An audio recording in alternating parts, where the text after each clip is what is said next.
Latest எபிசோடுகளை விளம்பரங்களே இல்லாமல் காணுங்கள்.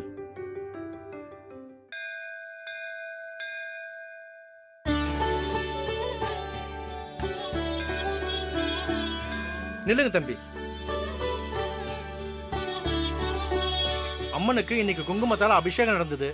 அபிஷேகம் பண்ண குங்குமத்தை எடுத்து கணவன் மனைவிக்கு வச்சு விட்டா கணவனோட ஆயுளும் அவங்களுக்குள்ள இருக்கிற உறவும் ரொம்ப உறுதியா இருக்குங்கிறது நம்பிக்கை.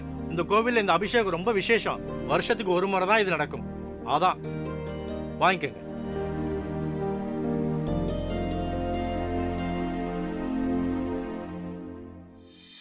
வித்யா, சஞ்சய், 2 பேரும் என் கூட வாங்க. எங்க? அட வாங்க, சொல்றேன், வாங்க வாங்க.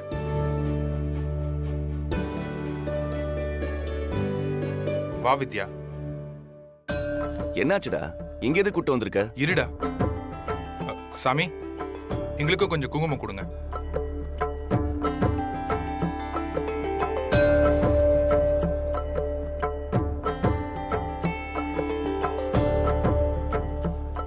டேய், என்னடா பண்ற? இந்த குங்குமத்தை வித்யாவோட நெத்தியிலையும் அவளோட தலையிலையும் வச்சு விடு. டேய், நம்ம மொத்த ஃபேமிலியும் இங்கதான் இருக்கு. இந்த இடத்துல செய்யற வேலையாது. யாராவது பார்த்தாங்கன்னா அவ்வளவுதான். மனுஷங்க தயவை விட கடவுளோட உதவிதான் உங்க 2 பேருக்கும் தேவை. கடவுள் துணை இல்லாம நீங்க சேரவே முடியாது. நீங்க 2 பேரும் எப்பவும் பிரியாம ஒத்துமையா இருக்கணும்னு தான் நான் இதை செய்யறேன். இது ரொம்ப சக்தி வாய்ந்த அம்மன்றா. இந்த குங்குமத்துக்கு அவ்வளவு மகிமை இருக்குன்னு எல்லாரும் சொல்றாங்க. யோசிக்காம எடுத்து வச்சு விடுறா. யாரு வராங்களா நான் பாத்துக்கிறேன். 2 பேரும் அம்மனை மனசார வேண்டிக்கோங்க.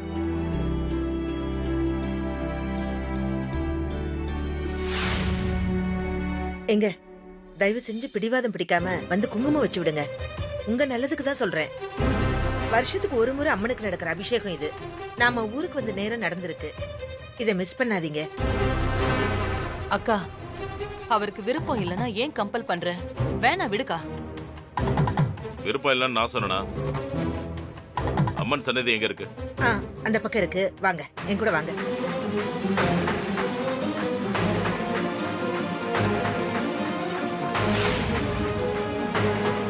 அம்மா, வித்யாவுக்கு என்ன விட்டா வேற உறவே இல்லை.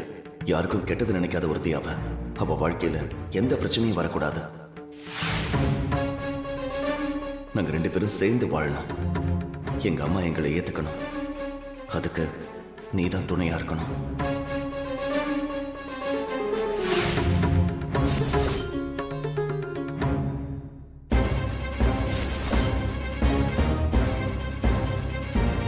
புருஷன் கட்டின தாலிய எல்லாரும் கௌரவமா கழுத்துக்கு வெளியே எடுத்து போட்டுப்பாங்க. ஆனா அதுவே என் வாழ்க்கைக்கு ஆபத்துன்னு நினைச்சு நான் மறைச்சு வச்சிருக்கேன். என்னோட இந்த நிலைமை மாறணுமா? எல்லாரும் போல நானும் என் தாலிய பகிரங்கமா வெளியே போட்டுக்கிற நிலைமை வரணும். அதுக்கு நீதாம்மா துணையா இருக்கணும்.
வேதா மறந்துட்டேன்.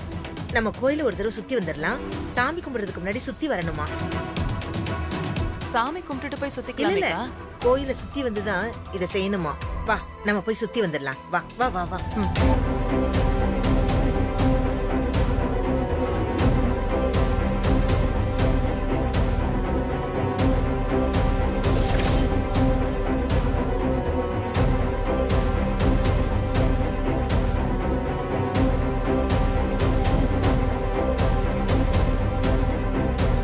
வா வேதா வா.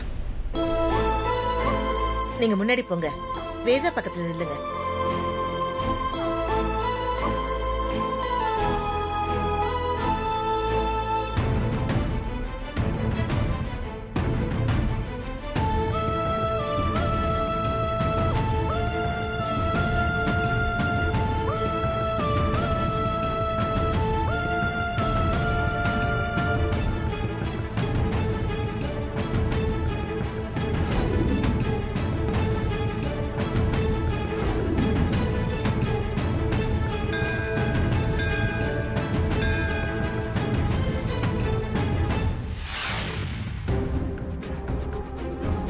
அக்கா என்னாச்சு?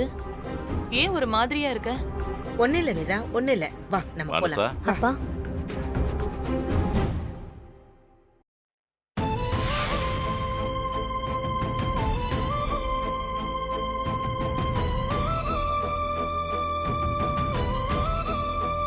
நல்லா இருக்கியம்மா? நல்லா இருக்கேன்ப்பா. ம்.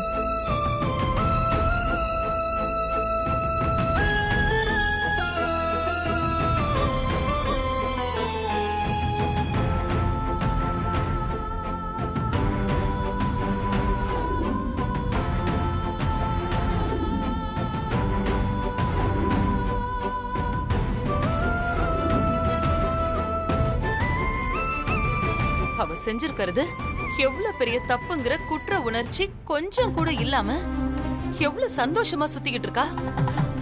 இவ ஏன் வயித்துலதான் பிறந்தாளான்னு சந்தேகமா இருக்குக்கா. ச்சே.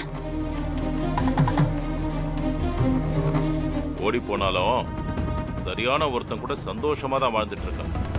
அது போதுங்கிற பெருந்தன்மை உங்க தங்கச்சிக்கு எப்பதாங்க வரும்? இவ்வளவு நல்லா இருன்னு வாழ்த்த வேண்டாம். பாக்குற இடத்துல எல்லாம் கூத்தாம இருந்தாலே போதும். தயவு செஞ்சு சொல்லி புரிய வைங்க.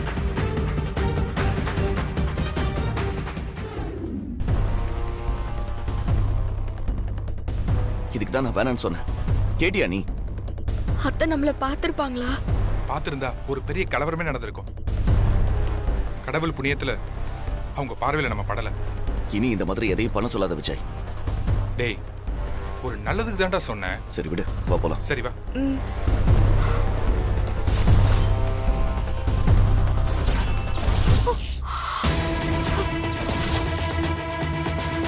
என்ன பண்ணிட்டு இருந்தீங்க? ஒண்ணும் இல்ல பிரிமா, சும்மா பேசிட்டு இருந்தோம். அம்மன் சன்னதி முன்னாடி என்ன பண்ணிட்டு இருந்தீங்கன்னு கேட்டேன்.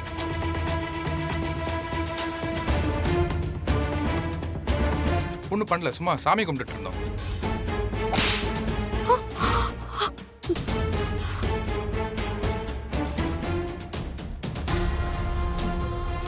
சொல்லுடா.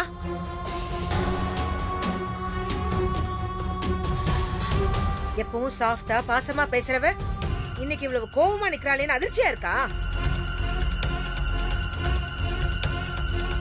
நீங்க பண்ணிருக்கிற காரியத்துக்கு உங்க ரெண்டு பேரையும் கொன்னு புதைச்சாலும் என் மனசு ஆறாது. சொல்லுங்கடா, என்ன பண்ணிட்டு இருந்தீங்க? இவ நெத்தியில யார் குங்குமம் வச்சது? கல்யாணம் ஆகாத பொண்ணு உச்சி வக்கத்துல எதுக்குடா குங்குமம் வைக்கணும்?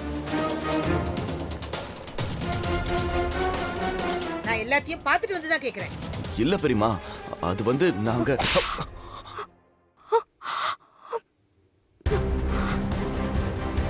எனக்கு இந்த சமாளிப்பெல்லாம் வேண்டாம். ஒழுங்கு மரியாதையா உண்மையை சொல்லு. இல்ல நான் வளர்த்த பையன் கூட பார்க்க மாட்டேன், கொன்னு போட்டுருவேன். சொல்லுடா. எனக்கும் சஞ்சய்க்கும் ஏற்கனவே கல்யாணம் ஆயிடுச்சுமா.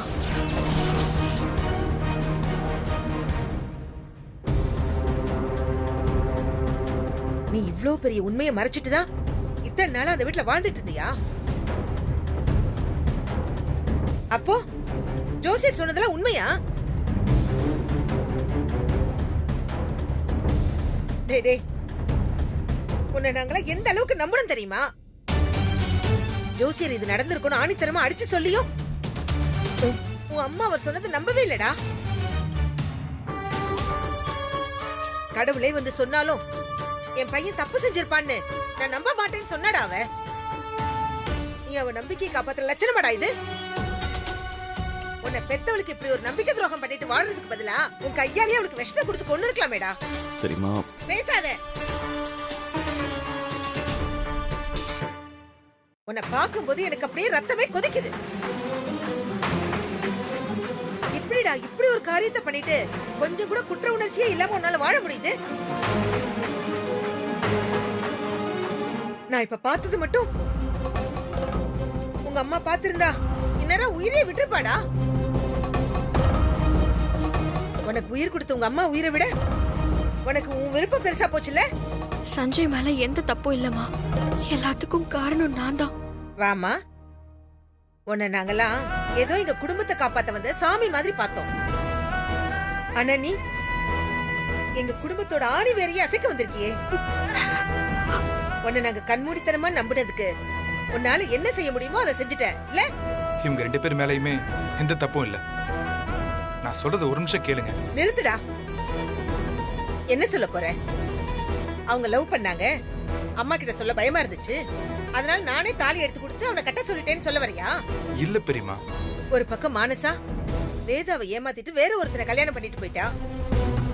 இன்னொரு பக்கம் இவன் இவளுக்கு தாலி கட்டிட்டு யாருக்குமே தெரியாம ஒரே வீட்டுல குடும்பம் நடத்திட்டு இருக்கான். அதுக்கு நீ துணை போயிருக்க. ஆக மொத்தம் அவ பெத்த 3 பசங்களுமே அவ பேச்ச கேட்கல. அவ உங்க மேல வச்சிருக்க நம்பிக்கைய ஒரு துளி கூட காப்பாத்தல. ஏண்டா ஏன் இப்படி இருக்கீங்க? தான் பெத்த பசங்க 3 பேரும் தான் தான் உலகம்னு வாழ்ந்துட்டு இருக்கா. அவளை ஏமாத்துறதுக்கு உங்களுக்கு எப்படியா மனசு வந்தது? பெரியமா, நான் எதையும் பர்பஸா பண்ணல. அம்மாவை ஏமாத்தணுங்கிறது என் நோக்கமும் இல்ல. அப்ப இவ கழுத்துல இருக்கிற தாலிக்கு என்ன அர்த்தம்?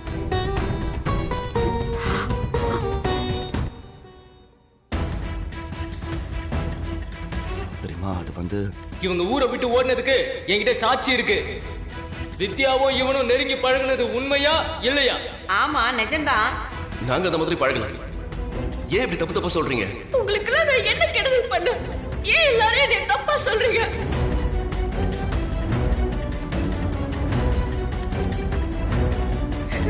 யாத்தா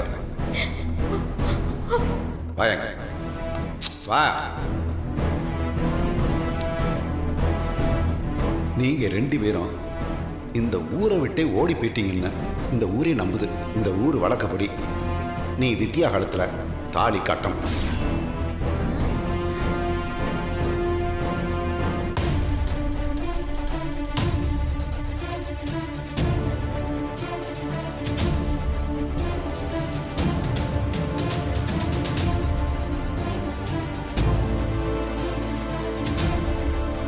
அந்த சிச்சுவேஷன்ல எனக்கு அதை தவிர வேற வழி தெரியல பெரியமா. அதுக்கப்புறமும் நான் வித்யாவை விட்டு முழுசா விலகிதான் இருந்தேன். அம்மாவுக்காக அவளை நான் நிறைய ஹர்ட் பண்ணிருக்கேன். ஆனா ஒரு கட்டத்துல அவளை நான் புரிஞ்சு ஏத்துக்கிட்டேன். ஒரு விஷயம் பெரியமா, அம்மா எனக்கு கெட்டது பண்ண மாட்டாங்க. நான் கேட்கறத விட அதிகமா கொடுக்க தான் நினைப்பாங்க. அப்படிதான் பிரீத்தி எனக்கு பொண்ணு பார்த்திருக்காங்க. ஆனா எனக்கு ஏத்தவ அவ இல்ல பெரியமா. அவ கூட ஒரு செகண்ட் கூட என்னால வாழ முடியாது. அதே மாதிரி வித்யா இல்லாமலும் என்னால ஒரு செகண்ட் கூட வாழ முடியாது. என்னடா பேசுற? உண்மையை பேசுறேன் பெரியமா. வித்யா தான் எனக்கும் நம்ம குடும்பத்துக்கும் சரியானவ. அது அம்மா தான் புரிஞ்சுக்கவே மாட்டேங்கிறாங்க. நீங்களாவது புரிஞ்சுக்கோங்க பெரியமா. இதையே இத்தனை நாளா மறைச்சு வச்சிருந்த? என்கிட்டயாவது சொல்லிருக்கலாமே. எங்களுக்கு நடந்தது ஒரு அவசர கல்யாணம் பெரியமா. அதை சொன்னா நீங்க எல்லாம் எப்படி ரியாக்ட் பண்ணுவீங்கன்னு எனக்கு தெரியல. அதோட வித்யாங்கிற பேரை கேட்டாலே அம்மாவுக்கு சுத்தமா பிடிக்காது. அப்படி இருக்கும்போது நான் எப்படி பெரியமா இதை சொல்லுவேன்? பெரியமா, வித்யா நம்ம வீட்டுக்கு மருமகளா வரதுல என்ன தப்பு பெரியமா? அவகிட்ட அப்படின்னு தகுதி குறைச்சல நீங்க பாத்தீங்க. இன்னைக்கு நம்ம எல்லாரும் உயிரோட இருக்கிறதுக்கு காரணமே வித்யா தான். நம்ம மானசா வாழ்க்கையை காப்பாத்திருக்கா, நம்ம குடும்பத்தோட கௌரவத்தை காப்பாத்திருக்கா. அவ நமக்கு செஞ்சதெல்லாம் லிஸ்ட் போட்டா காலத்துக்கும் நாம அவளுக்கு நன்றி கடன் பட்டிருக்கிறது தெரியும் பெரியமா. அவ படிக்கலதான், ஆனா முட்டாள் இல்ல. அவ எடுக்கிற முடிவு எப்பவுமே தப்பானது இல்ல. அம்மாவுக்கு ஈக்குவலா யோசிக்கிற திறமை இவளுக்கு இருக்கு பெரியமா. படிப்புங்கிற ஒரே காரணத்தை சொல்லி அவளை ஒதுக்கி வைக்க நினைக்கிறது எந்த வகையில நியாயம் பெரியமா? அப்ப உன் அம்மா அநியாயமா நடந்துக்கிறான்னு சொல்றியா? பெரியமா, அது அம்மாவோட பர்சனல் ஈகோ. வித்யாவை பத்தி புரிஞ்சுக்கவே விரும்பாம அப்படி பேசுறாங்க. அதை எப்படியாவது நாம தான் புரிய வைக்கணும் பெரியமா. வா, வந்து புரிய வை. வா பெரியமா, வா. என்ன பண்றீங்க? வந்து புரிய வை, வா.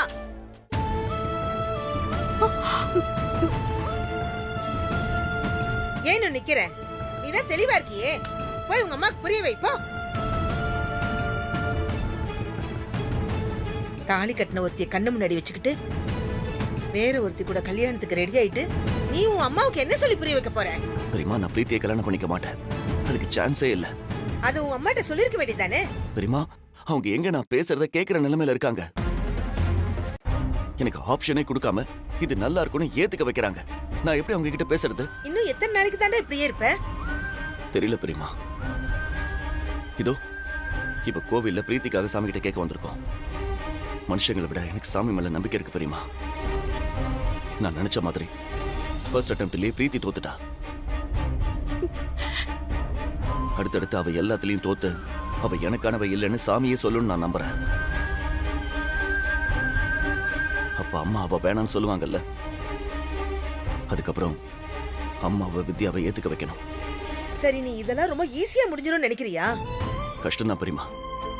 ஆனா என் முன்னாடி இருக்கிற வழி இது மட்டும் தான் பெரியமா. எனக்கு என் அம்மாவும் வேணும், வித்யாவும் வேணும். அதனால மட்டும்தான் நான் இந்த அளவுக்கு கஷ்டத்தை சந்திச்சிட்டு இருக்கேன். பிரீத்தி கூட எனக்கு கல்யாணம் அம்மா சொல்லும் போதெல்லாம் என் மனசு எப்படி துடிக்கும்னு எனக்கு மட்டும்தான் பெரியமா தெரியும். அப்படியே இதயத்துல நெருப்பள்ளி கொட்டுற மாதிரி இருக்கும் பெரியமா. நான் வித்யாவை தவிர வேற எந்த பொண்ணையும் கனவுல கூட நினைச்சு பார்த்ததில்ல. இனி பார்க்கவும் மாட்டேன். ஏன்னா அவதான் என் தேவதை. அவ எல்லாமே எனக்கு வாழ்க்கையே இல்லை.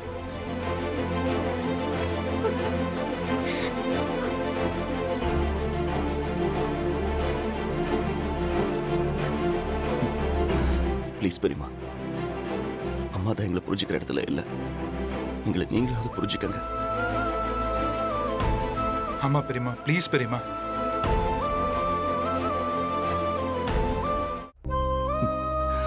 ப்ளீஸ் பெரியமா, அம்மா தான் எங்களை புரிஞ்சுக்கிற இடத்துல இல்ல.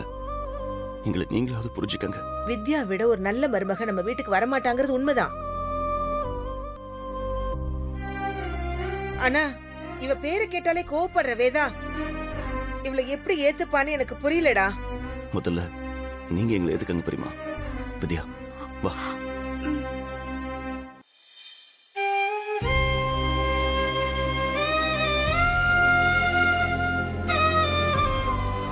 எங்களை பெத்தது வேதாம்மா, இருந்தாலும் எங்களை வளர்த்தது ஆளாக்குனது நீங்க தான் பெரியமா. அம்மா ஏத்துக்கிறதுக்கு முன்னாடி நீங்க எங்களை ஏத்துக்கோங்க. அவங்க நல்லா இருக்கணும்னு உங்க வாயால ஒரு வார்த்தை சொல்லுங்க. நல்லா இருங்க. உங்க 2 பேர் மனசுக்கும் நீங்க நல்லா இருப்பீங்க. எழுந்துருங்க.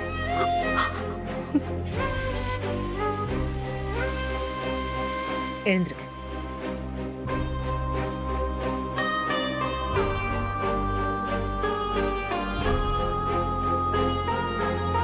பெரியமா, நீங்க எங்களுக்கு சப்போர்ட்டா இருந்தா ரொம்ப உதவியா இருக்கும்.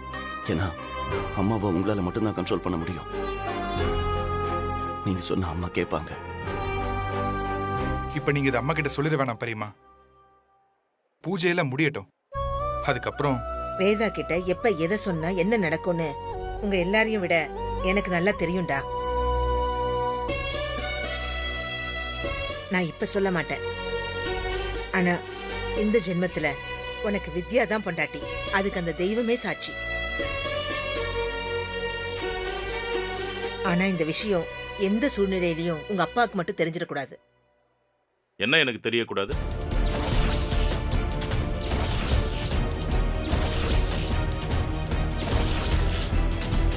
சொல்லுங்க, என்ன எனக்கு தெரியக்கூடாது?